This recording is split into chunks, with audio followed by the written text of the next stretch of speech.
Hello दोस्तों, मुल्तानी electronics में आपका स्वागत है और आप देख रहे हैं मुल्तानी इलेक्ट्रॉनिक्स।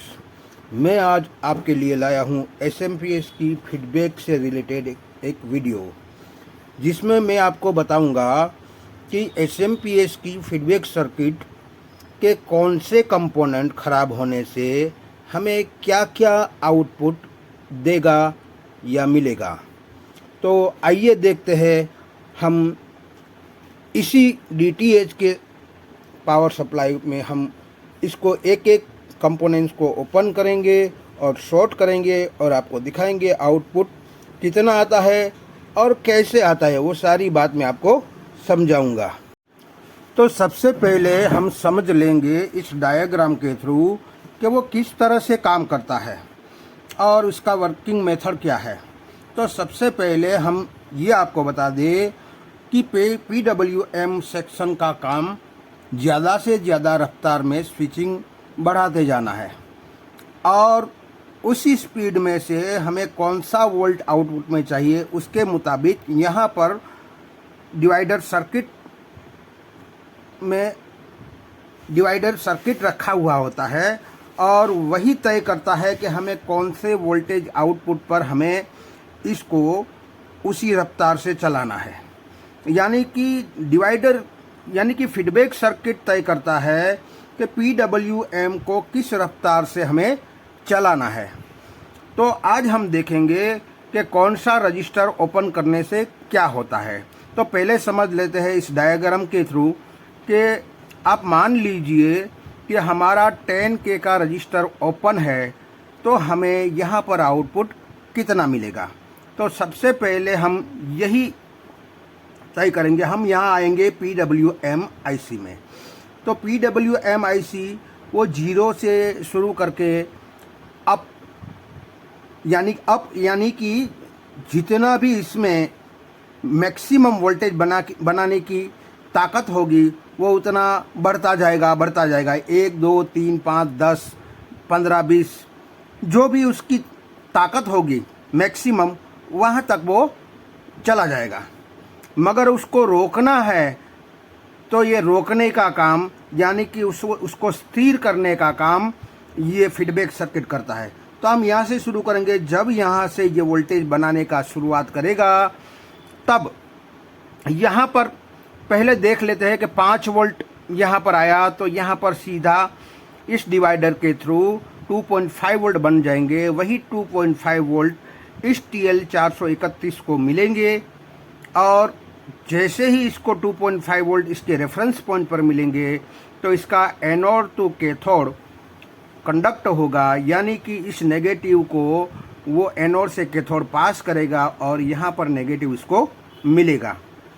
और पॉजिटिव के लिए इस प्लस लाइन में से एक रजिस्टर के थ्रू इसकी पिन नंबर 1 में दिया गया है, जिसका इस LED का एनोड होता है और 2 नंबर इसका कैथोड होता है।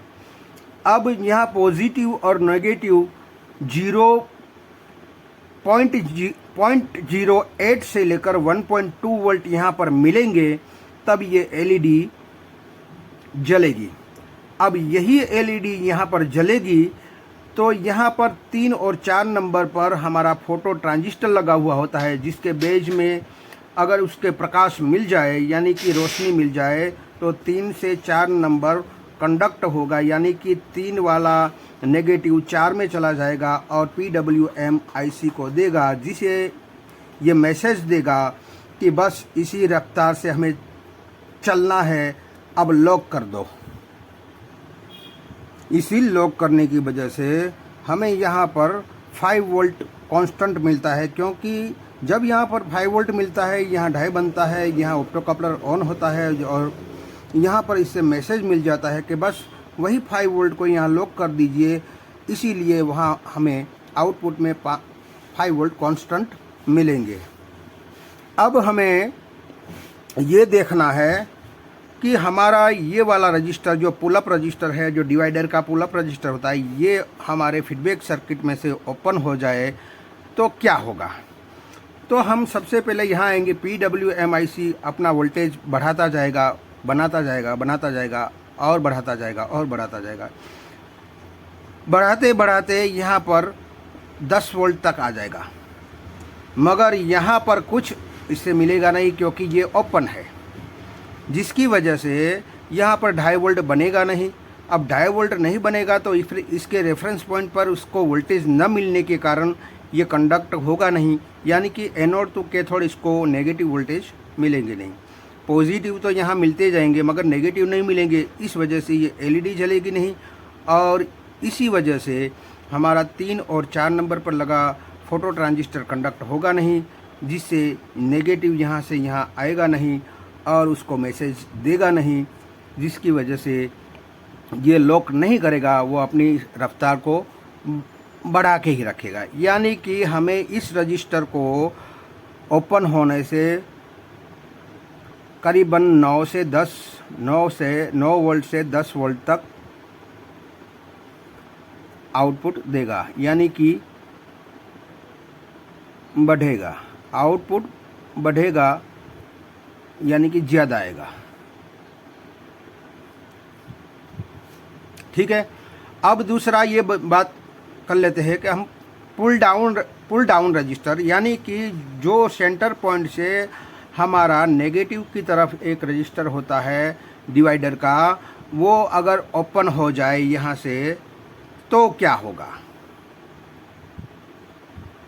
तो हमें कौन सा आउटपुट मिलेगा। तो फिर से हम यहाँ पर आते हैं कि अगर हमारा ये वाला रजिस्टर ओपन हो जाए तो क्या होगा। तो PWM-IC हमारा यानी कि स्विचिंग की शुरुआत करेगा। जैसे ही स्विचिंग की शुरुआत करेगा, यहाँ पर जैसे ही 3 वोल्ट बनेंगे तो यहाँ पर 2.5 वोल्ट मिल जाएगा। क्यों मिल जाएगा कि पहले की डिज़ाइन में यहाँ ग्राउंड था, ग्राउंड की वजह से जब यहाँ पर 5 वोल्ट बनता था तब 2.5 देता था। क्यों देता था, क्योंकि वो कुछ वोल्टेज वो ग्राउंड कर देता था। इसकी वजह से जब यहाँ पर 5 वोल्ट बनता था तब यहाँ पर हमें 2.5 वोल्ट मिलते थे।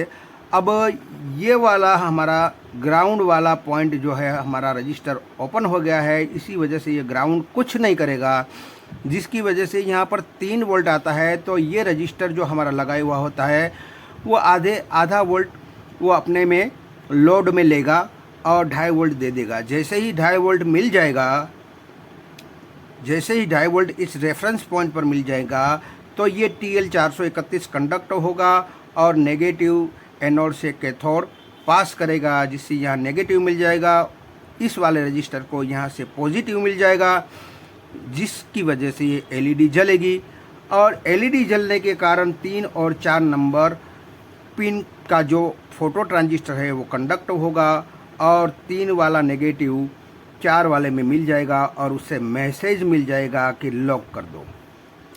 अब इसने लॉक कहाँ पर किया, यहाँ पर 3 वोल्ट आए तो इसको मैसेज मिल गया कि अब इसी रफ्तार से हमें चलना है, यानी कि 3 वोल्ट वाली रफ्तार से वो चलेगा और यहाँ पर आउटपुट में हमें 3 या 3.5 वोल्ट मिलेंगे।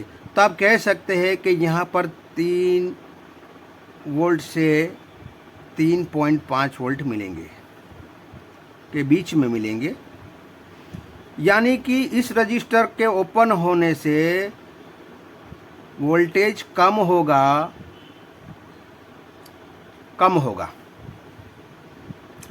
अब बात कर लेते हैं हम इस TL431 के रेफरेंस, यानी कि पिन नंबर 1 रेफरेंस पिन से, रेफरेंस पिन के साथ अगर हमारा ये बीच वाला सिरा जो है ग्राउंड है, वो रेफरेंस और एनोड आपस में शॉर्ट हो जाए तो क्या होगा। समझे आप कि रेफरेंस पिन और एनोड हमारा शॉर्ट हो जाए तो क्या होगा। तो हम फिर से इस PWM-IC पर आते हैं। ये PWM-IC वो अपनी स्विचिंग की रफ्तार को बढ़ाता जाएगा और यहाँ पर हमें 10 वोल्ट के आसपास मिलेगा। वो कैसे मिलेगा कि यहाँ पर आप देख सकते हैं, यहाँ इस डिवाइडर पर हमें 2.5 वोल्ट मिलने चाहिए, अब यही 2.5 वोल्ट है, वो इन दोनों पिन शॉर्ट होने की वजह से यहाँ जो भी 2.5 वोल्ट जो भी वोल्ट बनता है वो सीधा ग्राउंड हो जाता है। यानी कि ग्राउंड होने की वजह से यहाँ पर हमें 0 वोल्ट मिलेगा। अब 0 वोल्ट मिलना है, इसीलिए 0 वोल्ट मिल रहा है, इसीलिए यहाँ पर कुछ वोल्ट बनेगा नहीं, तो इसके कैथोड पर नेगेटिव, ये कंडक्ट होगा नहीं तो इसको नेगेटिव मिलेगा नहीं, तो ये एलईडी जलेगी नहीं। अब ये एलईडी जलेगी नहीं तो ये वाला फोटो ट्रांजिस्टर जो है हमारा 3 और 4 नंबर का ऑप्टो कपलर का, वो कंडक्ट होगा नहीं, जिसकी वजह से इसको नेगेटिव यहाँ 3 से 4 पर मिलेगा नहीं, जिसकी वजह से यहाँ कुछ लॉक होगा नहीं कि भाई बस यहाँ लॉक कर दो, हमें इसी रफ्तार से चलना है, ऐसा कुछ मैसेज मिलेगा नहीं। तो वो अपनी रफ्तार बढ़ाता जाएगा और आखिर तक वो उसकी जितनी भी, मान लीजिए कि जितनी भी ताकत होगी इस पावर सप्लाई की, मैक्सिमम जो जितना वोल्ट निकालेगा उतने तक वो चला जाएगा। और यहाँ पर इस, यानी कि हम यहाँ पर लिख सकते हैं कि एनोड और रेफरेंस अगर शॉर्ट हो जाए तो हमें यहाँ पर 9 से 10 वोल्ट मिलेंगे। अगर हमारा एनोड टू रेफरेंस शॉर्ट हो जाए तो हमें 10 वोल्ट मिलेंगे। अब मान लीजिए कि रेफरेंस के साथ हमारा कैथोड शॉर्ट हो जाए तो क्या होगा। तो आप फिर से हमें PWM IC पर चला जाना है, वो अपनी रफ्तार से स्विचिंग बढ़ाता जाएगा और होगा क्या कि यहाँ पर हमें 3.5 वोल्ट सिर्फ मिलेंगे, तब यहाँ पर हमें 2.5 वोल्ट मिलेंगे।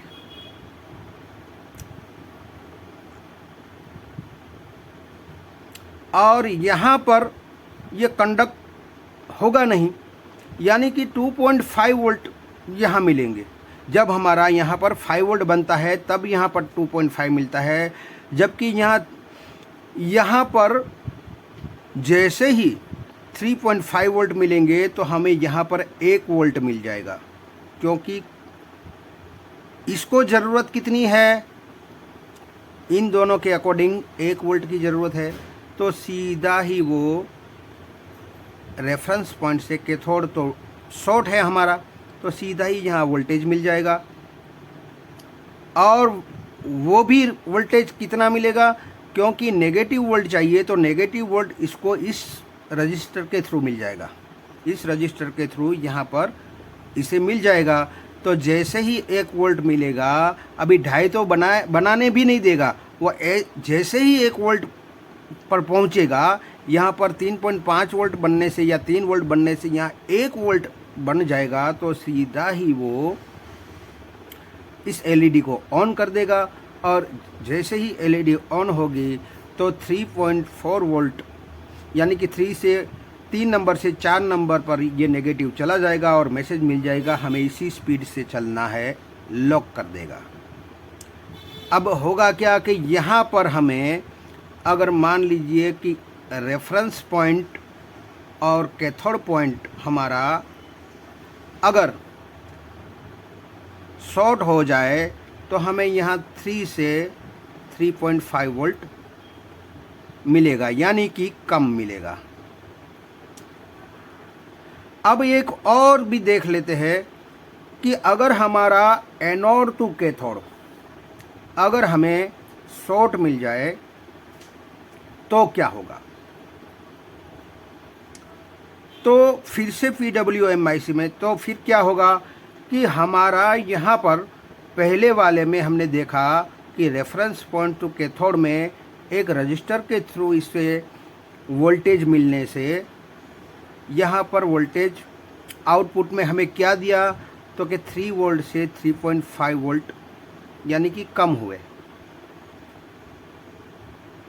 कम भी इसीलिए हुए कि यहाँ पर एक पुल डाउन रजिस्टर उसका काम कर गया, मगर इस केस में यह है कि पुल डाउन की ज़रूरत ही नहीं है, ये पहले से ही ग्राउंड डायरेक्ट है, यानी कि यहाँ पर न जेनर का रेजिस्टेंस आता है न इस रजिस्टर का रेजिस्टेंस आता है ग्राउंड के लिए, तो डायरेक्ट ग्राउंड हो गया।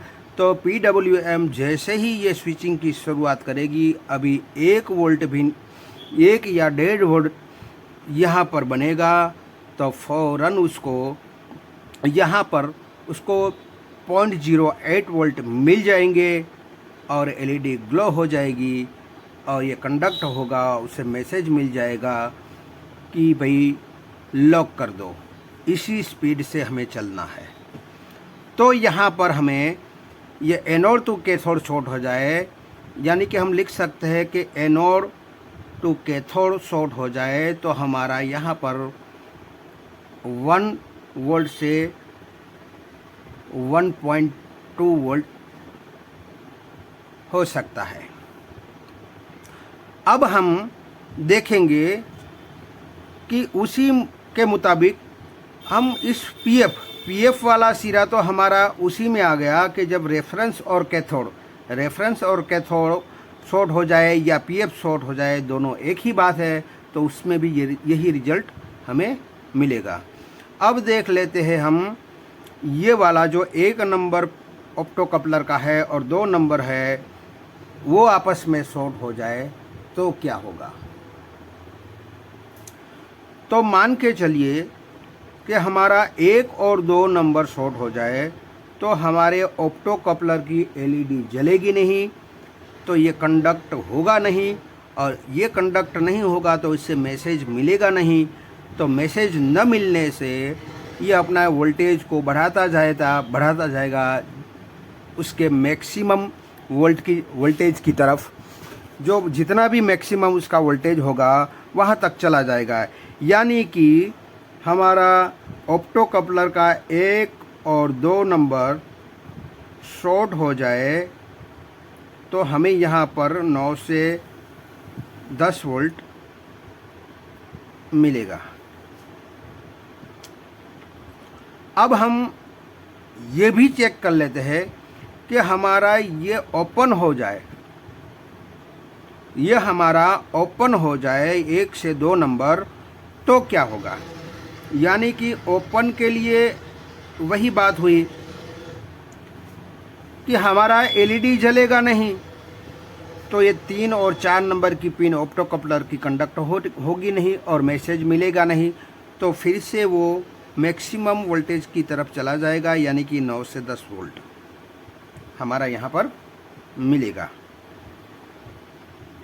अब बात कर लेते हैं हम 3 और 4 नंबर पिन अगर हमारी शॉर्ट हो जाए तो क्या होगा। तो हमारी 3 और 4 नंबर पिन शॉर्ट हो जाए, यानी कि 3 नंबर एंड 4 नंबर शॉर्ट हो जाए तो क्या होगा। तो 3 और 4 नंबर पहले से शॉर्ट रखी है, तो जैसे ही PWM कोशिश करेगी वोल्टेज को इंड्यूस करने की, यानी कि स्विचिंग करने की कोशिश करेगी, वो फ़ौरन शट डाउन हो जाएगी, यानी कि कुछ भी वोल्ट निकाल नहीं पाएगी, क्योंकि पहले से ही मैसेज है कि ये ठीक है। तो हमें यहाँ पर 0 वोल्ट मिलेगा। क्या मिलेगा? 0 वोल्ट मिलेगा, क्योंकि पहले से ही मैसेज खड़ा है कि बस रेडी है, तो हमें स्विचिंग करने की ज़रूरत ही नहीं है। ये PWM IC वो स्विचिंग कर ही नहीं पाएगी, क्योंकि पहले से ही मैसेज पड़ा है कि आप लॉक कर दो, इस स्पीड से चलना है। तो अब 0 वाली स्पीड पे पड़ा है, तो 0 वाली स्पीड से वो लॉक करके रखेगी, तो कुछ आउटपुट हमें यहाँ पर नहीं देगा।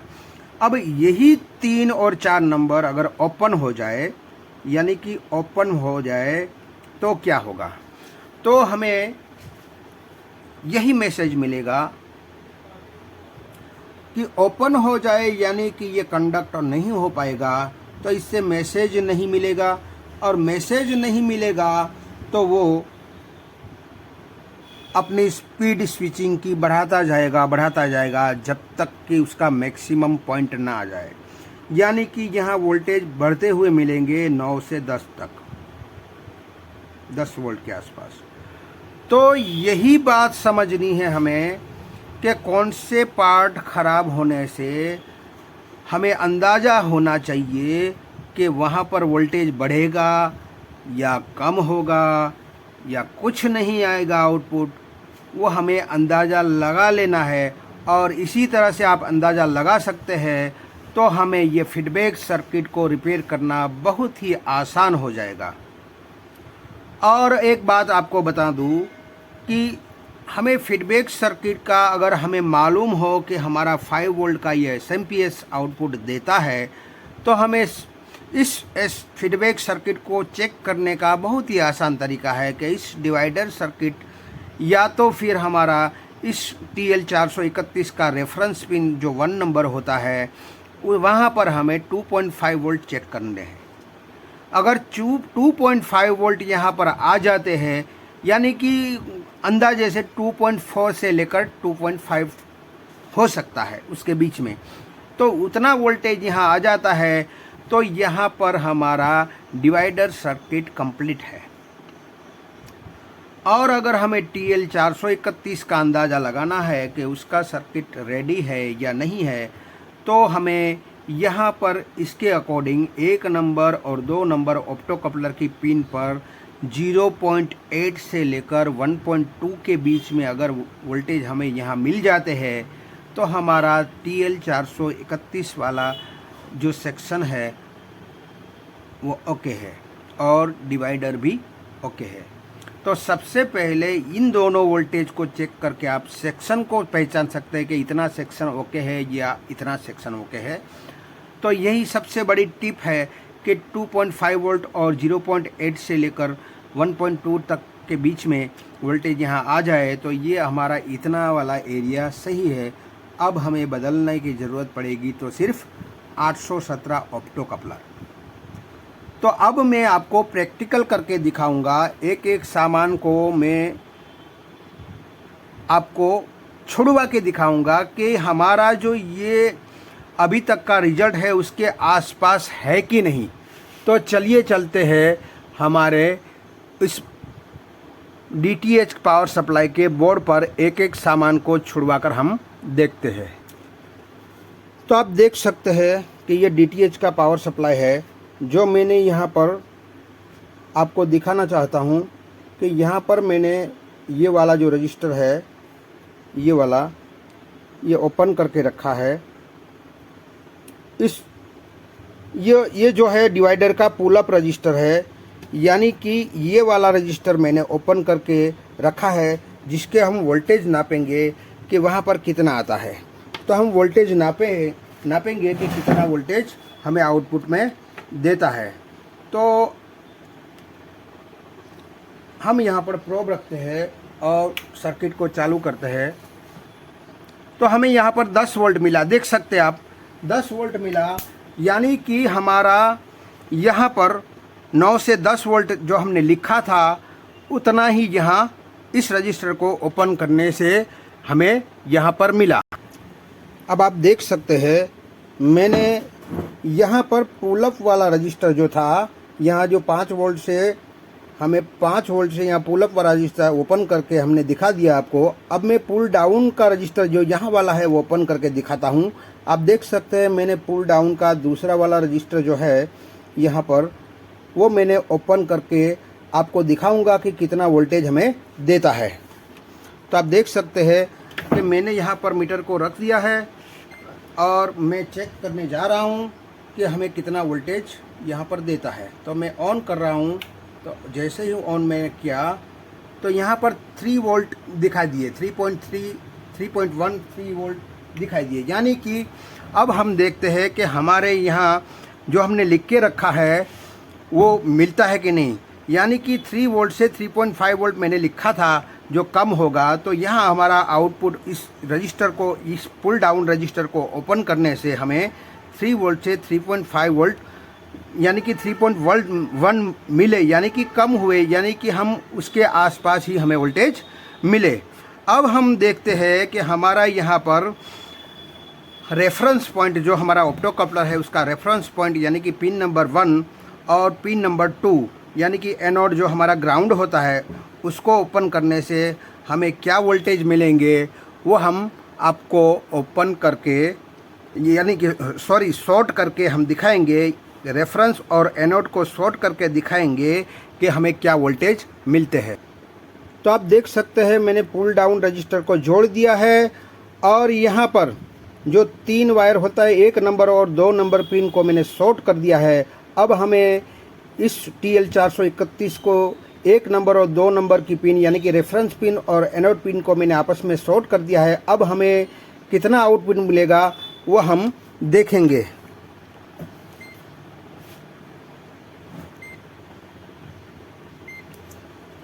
तो मैं अब ऑन कर रहा हूँ। अब कितने वोल्टेज हमें दिखाई देते हैं वो हम देखेंगे। यानी कि यहाँ पर कितना वोल्टेज 10 वोल्ट मिल रहा है। तो यहाँ पर हम देख लेते हैं कि हमने जो आगे से लिख के रखा है वो सही है या नहीं। तो अब यहाँ पर मैंने लिखा है कि एनोड और रेफरेंस पिन को अगर शॉर्ट कर दिया जाए तो 9 से 10 वोल्ट मिलेंगे। यहाँ पर हमने देखा कि हमें 10 वोल्ट मिला, यानी कि करीब करीब हमारा ये सही हुआ कि उसके आसपास तो वोल्टेज मिले। यानी कि इसके शॉर्ट होने से हमें 5 वोल्ट की जगह 10 वोल्ट मिला, यानी कि दुगना मिला, यानी कि बढ़ के मिले, यानी कि वोल्टेज ओवर वोल्टेज मिला। तो अब हम देखेंगे कि हमारा रेफरेंस पॉइंट और कैथोड आपस में शॉर्ट हो जाए तो क्या होगा। तो आप देख सकते हैं कि मैंने इस रेफरेंस पॉइंट और कैथोड पॉइंट को ऊपर से शॉर्ट कर दिया है, यानी कि इस पीएफ के दोनों सिरों को मैंने शॉर्ट कर दिया है और उसमें वहीं पर पीएफ लगा होता है रेफरेंस और कैथोड के बीच में, तो उसको शॉर्ट कर दिया है। अब वो हमें आउटपुट कितना देगा वो हम आज अभी चेक करेंगे। तो आप देख सकते हैं मैंने यहाँ पर प्रोब रख दिया है और हम आउटपुट देखते हैं 3.6 वोल्ट करीब आ रहे हैं। यानी कि हम यहाँ पर देखेंगे कि हमने आगे से जो लिख के रखा है उसके आसपास है या नहीं। यानी कि हमें यहाँ देख सकते हैं कि मैंने लिखा है रेफरेंस टू कैथोड अगर शॉर्ट हो जाए तो 3 वोल्ट से 3.5 वोल्ट मिलेंगे, यानी कि हमारे 5 वोल्ट के SMPS है उसको कम वोल्टेज मिले 3.5 तक। यानी कि हमें ये इस मीटर ने शो कर दिया कि 3.6 या 7 आ रहे हैं, तो करीब करीब हम बिल्कुल उसके नज़दीक अंदाज़ा हमने लगाया था, तो करीब करीब सही है। अब हम देखेंगे कि हमारा एनोड टू कैथोड, अगर हमारा एनोड टू कैथोड यानी कि 2 नंबर पिन और 3 नंबर पिन अगर हमारी शॉर्ट हो जाए तो हमें क्या वोल्टेज मिलेंगे। ठीक है, तो हम उसको तो आप देख सकते हैं कि मैंने यहाँ पर 2 नंबर और 3 नंबर को शॉर्ट कर लिया है, यानी कि एनोड टू कैथोड को शॉर्ट कर लिया है। अब हमें क्या आउटपुट देता है वो हम देखेंगे। तो आप देख सकते हैं कि हमें क्या आउटपुट देगा। तो हम यहाँ पर मीटर को रखते हैं और ऑन करते हैं। जैसे ही ऑन किया हमें 1.1 या 1.2 वोल्ट हमें शो कर रहे हैं। तो हम देख लेंगे कि यहाँ पर हमने क्या लिखा था। तो आप देख सकते हैं कि हमने यहाँ पर लिखा है एनोड टू कैथोड शॉर्ट होने से हमें 1 वोल्ट से 1.2 वोल्ट मिलेंगे, यानी कि बहुत ही करीब, यानी कि हमारा अंदाज़ा सही रहा कि 1 वोल्ट से 1.2 वोल्ट के बीच में रहेगा, तो वो 1.1 वोल्ट के आसपास हमें मीटर पर शो कर दिया। अब हम देखेंगे कि हमारा ये पीएफ शॉर्ट, यानी कि पीएफ शॉर्ट कहाँ पर है, रेफरेंस टू कैथोड। तो हमने तो वही शॉर्ट करके देखा था, तो उसमें भी यही रिजल्ट मिलेगा। और हमें बाद में देखना है हमारा 1 नंबर पिन ऑप्टो कपलर का और 2 नंबर पिन दोनों आपस में शॉर्ट हो जाए तो क्या हमें रिजल्ट मिलेगा, और ओपन हो जाए तो क्या रिजल्ट मिलेगा। तो हम देखते हैं ऑप्टो कपलर को। तो आप देख सकते हैं कि मैंने ऑप्टो कपलर की सेकेंडरी वाइंडिंग की तरफ जो होता है 1 और 2 नंबर पिन, उन दोनों को शॉर्ट कर दिया है। अब हमें आउटपुट क्या देता है वो देखेंगे। तो हम चेक करते हैं कि हम आउटपुट हमें क्या देता है। तो आप देख सकते हैं कि करीब करीब 9 वोल्ट के आसपास हमें दिखाई दे रहे हैं। तो 8.76 यानी कि 9 के करीब हमें वोल्टेज दे रहा है। तो हम देख लेते हैं कि हमने यहाँ पर क्या लिखा है कि 1 नंबर और 2 नंबर हमारा ऑप्टो कपलर जो होता है उस वहाँ पर हमें 9 से 10 वोल्ट मिलेंगे, यानी कि करीब करीब हमारा ये सही हुआ कि वोल्टेज बढ़ के मिले और वो भी आसपास मिले। तो अब हम देखेंगे उसी ऑप्टो कपलर की 1 और 2 नंबर पिन को ओपन करके कि हमें क्या रिजल्ट देता है। तो आप देख सकते हैं मैंने इस ऑप्टो कपलर को रिमूव कर दिया है, 1 और 2 नंबर की पिन को यहाँ पर रिमूव कर दिया है। तो अब हम देखेंगे कि हमें आउटपुट क्या देता है। तो हम अब चालू करेंगे और देखेंगे। तो हमें 9.9 के आसपास हमें वोल्टेज मिल रहे हैं, यानी कि 9.5 के आसपास वोल्टेज हमें मिले। तो यहाँ पर हमने लिखा है कि अगर हमारा 1 और 2 नंबर पिन ओपन हो जाए तो हमें 9 से 10 वोल्ट यहाँ पर मिलेंगे। वो भी करीब करीब सही हुआ हमारा अंदाज़ा कि इतने ही वोल्टेज हमें यहाँ पर मिलते हैं। तो अब देखते हैं हम ऑप्टो कपलर की 3 नंबर और 4 नंबर पिन को शॉर्ट करेंगे तो हमें क्या आउटपुट मिलेगा। तो आप देख सकते हैं कि हमारी ऑप्टो कपलर जो यहाँ पर लगी है उसका 3 नंबर और 4 नंबर पिन मैंने शॉर्ट करके रखा है। और अब मैं बताऊँगा, आपको चेक करके दिखाऊंगा कि हमें आउटपुट कितना देता है। तो अब हम स्विच को ऑन करेंगे और देखेंगे कितना वोल्टेज आउटपुट हमें देता है। तो आप देख सकते हैं हमारा कुछ भी आउटपुट शो नहीं कर रहा है, यानी कि ओम्स में शो कर रहा है, आउटपुट हमें कुछ भी नहीं दे रहा है।